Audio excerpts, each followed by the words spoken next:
Hey there, baseball fans. Nathan Rohde and Shooter Hunt here with the latest episode of Coffee and Curveballs. Shooter, we're running through the recruiting classes for 2020. We've done the SEC East and the SEC West.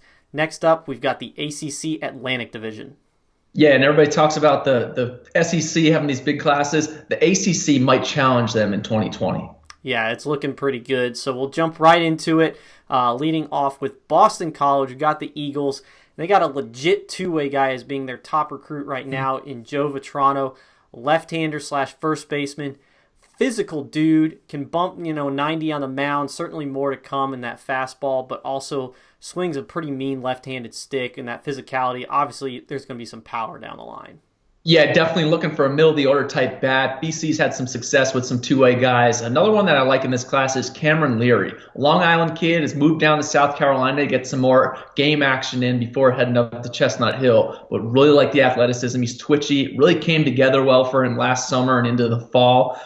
Charlie Kuhn, a late add to this class, left-handed pitcher from Duxbury, Massachusetts, has touched 90. Lives in the upper 80s, 3-pitch mix. I think he has a legit chance to be a weekend guy over time. Excellent. So that's BC for you. Moving on into some warmer weather, we got Clemson. This is a strong-looking class. They got hit a little hard last year with the draft, losing guys like Nasim Nunez. This class has got some draft prospects, but kind of guys that are on the fence. They could end up on campus and really provide some impact for the Tigers. Starting off with Max Wagner, third baseman from Wisconsin. Obviously, was a big standout for us in future games a couple summers ago. All this guy does is just rake from the right side. Yeah, it's no shocker that I've been a huge fan of Wagner for a while now. He just comes up clutch in big situations. I think as a right guy who's maybe a little bit undersized as a third baseman, offensive second baseman, I think he gets to campus and has huge success there in the ACC. Yeah, I'm with you on that one. They got an in-state guy, an outfielder slash left-hander, Caden Grice. This guy walks on the mound walks out on the field and you immediately notice him. Just a big physical dude, still some room to fill out and add strength there. Big time raw power from the left side. I saw him in the fall just blasting balls out to right field. Then he gets on the mound and it's pretty easy. He's pretty athletic, being 6'6", keeps things under control. So obviously a legit two-way guy for the Clemson Tigers. Absolutely. And then Alex Urban, another South Carolina guy, smaller frame, left-handed hitter, can really bang from that left side. Blake Wright from Florida, late add to this class. Shortstop, probably sticks up the middle, second base, can play all over the infield. But I thought in the last 2 years, he's a guy who's really made steady jumps, and I think he gets to campus and does a great job. TJ Uiagalelei, nice. Nailed it. The top QB prospect in the country, which, the baseball staff's got to be pretty pumped because this is a mid to upper 90s arm potentially in the future. He said he wants to do both.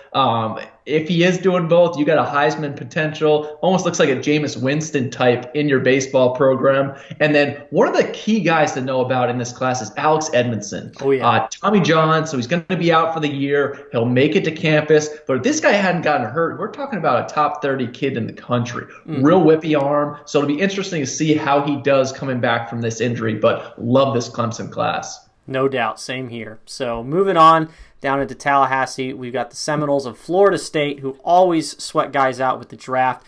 It'll be no different from this one. You got two guys in the top 100, the top one being Karson Montgomery, who high school right-hander. Obviously, a lot of those guys can easily make it to campus sometimes because of the draft track record, but at the same time, he is very well liked by scouts. So if everything aligns, he probably ends up in pro ball for me. But he's a physical guy with room to add strength.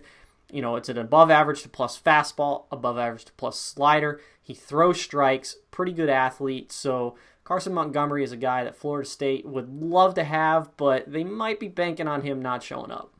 I think it could be tough for them, especially with him being in Florida with that big-time slider and power stuff overall. Trey Carter, another guy, chance to catch some helium. He's from Virginia, really athletic. He was hitting towering home runs at the future games a couple years ago, but also up into the mid-90s. There's lots to like there. Naja Victor, another guy with big arm strength from Florida. Ritchie Morales, he's another one of those guys from Florida, has made great jumps over the last 18 months or so. I think he has a chance to stick in the middle for them. And then one of the guys who's one of my favorites in this class, left-handed arm from South Georgia, Wyatt Crowell, can really spin it, attacks hitters. I think he and Coach Bellinger down there in Tallahassee are going to be able to do a lot of work. Certainly, and they got another left-hander too, all the way from Utah. He was previously committed to Kentucky, but he followed Coach Bellinger to Florida State, and Ross Dunn, physical left-hander, but can really spin it from the left side. So definitely an arm to Coach keep an eye on. Junior got a good class coming in for his first year. They certainly do. But moving on up, we've got Louisville. They've got two guys in the top 100. The top one being A.J. Vukovich, a corner guy from Wisconsin. He's a kind of guy that definitely some draft buzz around him. He was on the circuit, played for Team USA, big-time raw power, has shown some ability to hit. But he's one of those guys that not only is it right corner guy out of high school, but it's long-limbed. So there might be some swing and miss concerns there. He's certainly proven it at a high level in all the places that he's played. Not being knocked by that Wisconsin weather whatsoever.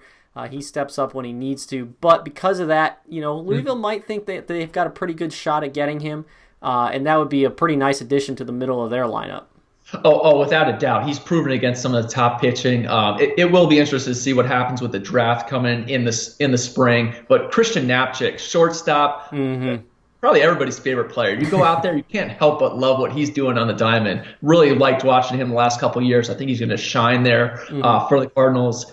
Jack Payton, another guy. Every coach wants that kid on their team. And to have him behind the plate where he can really defend, it's gap-to-gap power, more in there. I think he's the type of guy that gets on campus and really explodes over time. Absolutely, yeah. You talk about the defense, he can really hit too. So definitely an all-around guy that could go to Louisville and blow up and be another one of those top position players coming out of there in 3 years in the draft. Drake Westcott, another big bat, first baseman. You got Ben Wiegman with some upside on the mound as well.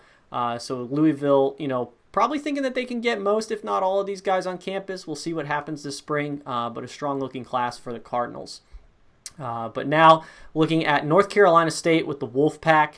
Nobody in the top 100 right now, but they got a guy that I think could easily find his way in the spring and be a draft concern for North Carolina State, and that's Eddie Isert, shortstop out of Virginia in the D.C. area. I saw him in the fall, really athletic kid, plus runner, easy swing from both sides of the plate, loose hands, so definitely a guy that I think could have a lot of helium come springtime.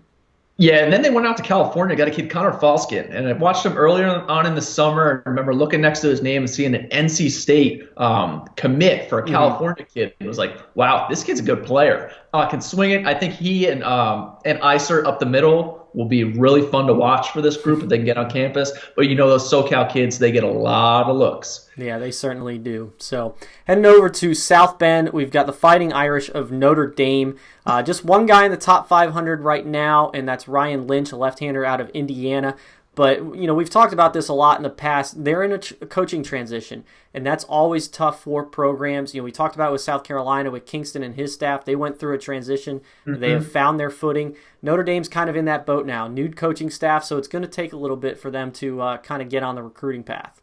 Yeah, and maybe even more so with a private school, highly academic. So you have to look for a certain type of kid who can get in Notre Dame and South Bend. Now, Ryan Lynch out of Indiana, athletic. He's stuck with that commitment for a while. Left-handed pitcher. He's a guy they're going to want to see make a jump. Sammy Cooper, though, he just kind of screams that Notre Dame mix where it's good kid, blue collar, gets after it in-game. His skills play up.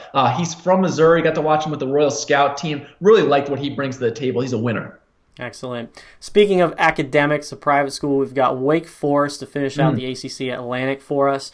Strong class for the Demon Deacons. Couple of guys that are probably going to be sweating a little bit in the top 100 with Jackson Miller, catcher from Florida, and then Brock Wilken, a third baseman from Florida. Both obviously going to get their looks being Florida guys. Plenty of opportunities to be seen down there.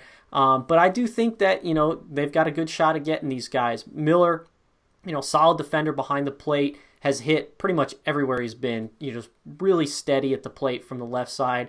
And then Brock Wilken is just a big physical dude with some right-handed power. Yeah, it's tough being at a private school like that because you're banking on this class. Jackson Miller's been committed to Wake for a long time now. They did a great job. Really nice player. Brock Wilkins, same way. You really want to get those guys on the campus because it's harder for them to just go out at a private school and bring in some new guys.